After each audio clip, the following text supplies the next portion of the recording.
Today, we cover the case of a former XUSOM faculty member charged with aggravated assault and felony hate crime. Content warning. What I'm about to discuss is very disturbing. Also, before anyone threatens to sue me, again, let me just say that a person is innocent until proven guilty. So far, we have an arrest, charges filed, and a person released on bail, but not yet a conviction in court. All right, let's get to the story.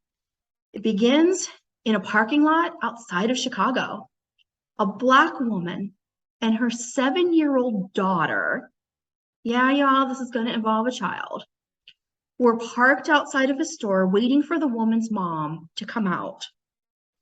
That's when one of XUSOM's esteemed former faculty members began beeping his horn and yelling, "Move your effing car." The woman waved for him to go around her, but he chose instead to yell racial slurs. He then got out of his car and spit in her face, allegedly saying, "I don't like Black people."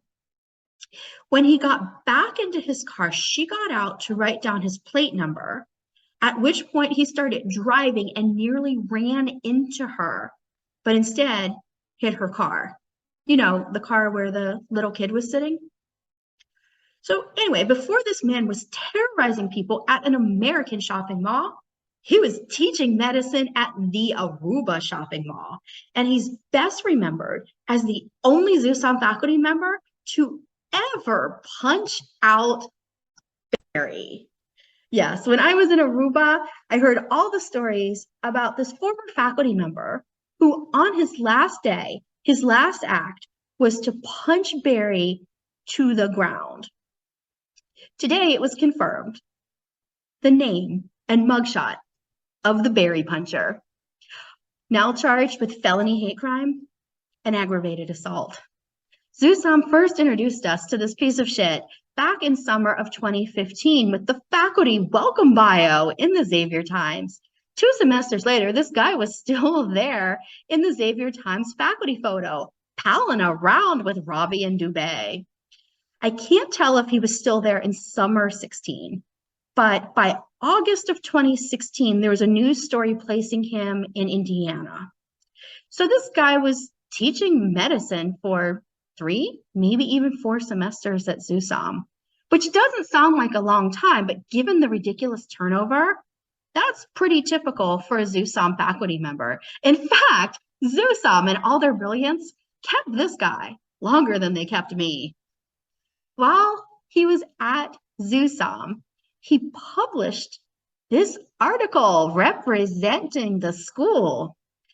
Yes, in this article, he talks about communication skills and empathy, exactly what you would expect for someone eventually charged with yelling racial slurs and traumatizing a small child. In his faculty welcome bio, he says he came to study physiology from Chinese medicine, which I don't think that's on the USMLE. Way to hire qualified people, XUSOM. Please don't tell me this guy was teaching cultural competency too. In his faculty bio, he tells us that he is an Olympic bronze medalist, military trained, and a counterterrorism police, which makes the accusation of attacking a defenseless woman and child even more horrific. When they asked him how much he likes Aruba, he said, "The culture is very, very Aruban," which gave Xavier no clue that this guy might be prejudiced. In fact, his negative attitude toward Aruba got even worse after he left, and he wrote an editorial about American healthcare and ended it by saying third world countries, like Aruba, leading the list.